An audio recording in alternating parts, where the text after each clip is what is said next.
Qeveria ka prezantuar programin e reformave ekonomike për periudhën 2026-2028, një dokument kyç që përcakton drejtimin e politikave ekonomike të vendit në vitet e ardhshme.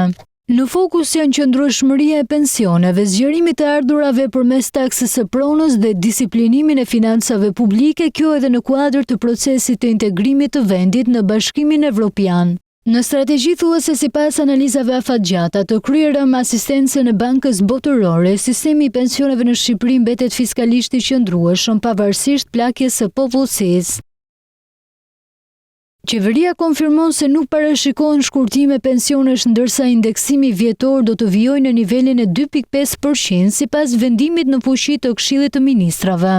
Qëndrueshmëria e sistemit mbështetet tek rritja e punësimit dhe formalizimin e tregut të punës dhe përmirësimit të mbledhjes së kontributeve. Një nga ndryshimet më të rëndësishme që pritet të ndikojë drejt për drejt te të ardhurat e shtetit është miratimi i ligjit për taksën e pronës, i cili ndodhet aktualisht në proces konsultimi. Qeveria synon të krijojë një sistem më të drejtë tatimor ku pasuria të tatohet në mënyrë më të balancuar, duke reduktuar përjashtimet dhe abuzimet.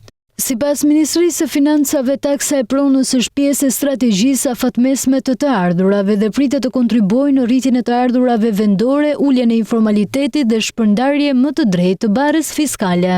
Në tërësi, programi i reformave ekonomike 2026-2028 përfshin ndërhyrje edhe në 5 shtylla kryesore: klimën e biznesit, zhvillimin e kapitalit njerëzor, transformimin digjital, tranzicionin energjetik dhe sundimin e ligjit.